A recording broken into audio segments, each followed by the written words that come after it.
Salut! Comment créer 100 000 € de capital en une journée? Alors quand on dit ça, forcément, ça intéresse, ça éveille la curiosité et là on se dit vrai, faux, possible, impossible. Alors l'idée est très simple en fait. C'est quelque chose qui est tout à fait faisable si vous avez moins de 55 ans, si vous êtes salarié ou chef d'entreprise depuis un certain temps, que vous avez une situation stable et que vous payez tous les ans plus de 4 000 € d'impôt sur le revenu. Alors, comment on fait concrètement? Avant que je vous explique, je vous rappelle rapidement qui je suis. Bonjour, Teddy Alcide, je suis gestionnaire de patrimoine et cette vidéo se situe sur notre chaîne Cash Academy, qui est une chaîne qui a vocation à vous apprendre un maximum de choses et à vous aider à tirer parti de tous les dispositifs qui sont mis en place par l'État pour créer du patrimoine. Alors concrètement, comme je vous disais, si vous payez plus de 4 000 € d'impôts par an, vous pouvez, grâce à la loi Pinel, investir dans l'immobilier et gagner jusqu'à 100 000 € en une journée. Alors comment ce miracle se fait? Une journée en fait correspond en réalité au temps que va prendre cette période d'investissement, c'est-à-dire le temps que ça va vous générer, et ça va se dérouler sur 10 ans. Le concept est très simple. Vous achetez un appartement dans le neuf, dans une zone éligible. Les zones éligibles, en fait, en gros, c'est les zones tendues et les biens neufs. Pourquoi? Parce qu'on est sur des zones, sur des bâtiments qui sont avec les nouvelles normes énergétiques, donc faible consommation, intéressant pour l'environnement, etc., etc. Et en gros, si vous voulez, en faisant cet achat-là, finalement, vous vous engagez à mettre ce bien en location. Et en fait, ce bien, finalement, il va être payé à la fois par la réduction d'impôt, à la fois par le locataire et bien sûr le tout à crédit. Ça veut dire qu'en gros, vous allez vous retrouver dans une situation où finalement, vous allez avoir un bien qui va s'autofinancer. Alors généralement, dans la loi Pinel, il y a une notion d'effort d'épargne, c'est-à-dire que tous les ans, tous les mois, c'est quelque chose qui va vous coûter entre 200 et 300 € fonction du montage. Alors des fois, on entend des gens qui disent « Ah oui, mais bon, la loi Pinel, ça coûte de l'argent tous les mois, je préfère faire une opération blanche, et tatati et tatata ». En fait, c'est une question d'objectif.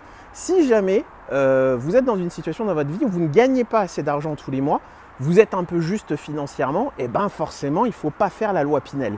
Par contre, effectivement, si vous êtes dans une situation dans votre vie où tout se passe bien, vous avez des revenus confortables, l'idée c'est qu'il faut se dire qu'au lieu de mettre 200 € par mois sur son livret A, vous allez mettre ces 200 € ailleurs. Et en mettant ces 200 € ailleurs, dans justement un investissement immobilier, vous allez bénéficier d'un effet de levier grâce au crédit, grâce aux impôts et grâce aux locataires qui sera concrètement 20 à 30 fois plus puissant que ce que vous pourriez espérer avec le livret A. C'est pour ça que la loi Pinel, en fait, finalement, c'est une loi qui est très intéressante pour créer du capital. Attention quand même, 3 pièges à éviter pour ne pas se faire avoir.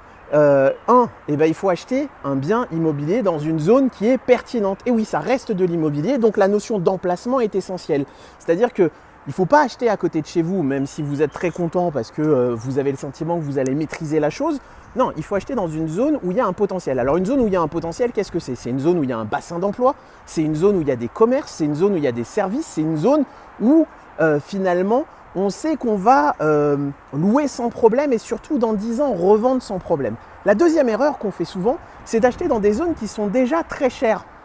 Par exemple, si vous prenez la région parisienne, vous avez le 94 ou le 92 qui sont des départements qui sont techniquement éligibles à la loi Pinel, mais en fait c'est des départements qu'il faut éviter parce que finalement vous êtes dans des zones où les prix sont déjà assez élevés. Je ne parle même pas de Paris parce que ça évitera de créer toute forme de malaise entre guillemets. Par contre, effectivement, si vous allez dans des zones comme le 93, le 91, le 77, alors bien sûr après il faut analyser ville par ville et même quartier par quartier, mais si vous allez dans des zones de cette nature-là, tout d'un coup le challenge est beaucoup plus facile parce que finalement vous êtes dans des zones où il y a un potentiel de croissance, un potentiel de plus-value qui est intéressant et qui va vous permettre de savoir que vous allez revendre plus cher que le prix de votre achat. Donc c'est pour ça que si vous voulez, ça c'est le deuxième point, ne pas acheter dans une zone qui est déjà très chère, même si elle a l'air extrêmement sécurisée, parce que sinon vous risquez de vous retrouver dans une situation où vous allez vendre à la fin moins cher et donc vous aurez une décote et votre performance sera moins intéressante.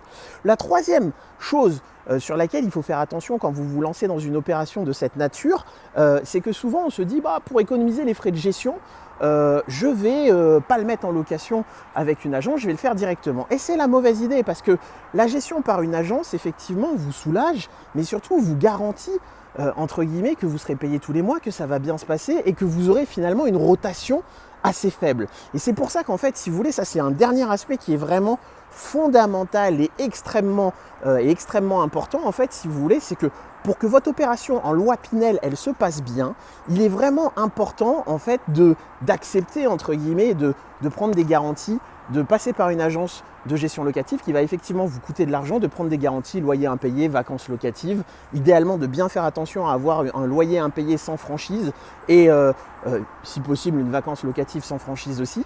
Et là, en suivant ces règles-là, si vous voulez, vous êtes quasiment sûr de faire une opération qui sera bonne, qui sera qualitative et qui vous permettra dans 10 ans, quand vous revendrez votre appartement, de revendre vite et de récupérer une somme d'argent intéressante. Alors généralement, on navigue entre 80 000 euros de cash flow et 120 000 euros de cash flow en fonction des opérations.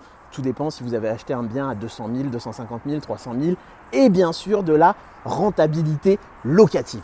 Donc voilà un petit peu ce que je voulais vous dire. La loi Pinel, une loi exceptionnelle à condition, je vous rappelle, d'être dans 3 critères. Avoir des revenus stables, salariés, entrepreneurs, fonctionnaires, mais des revenus stables, vraiment une situation stable.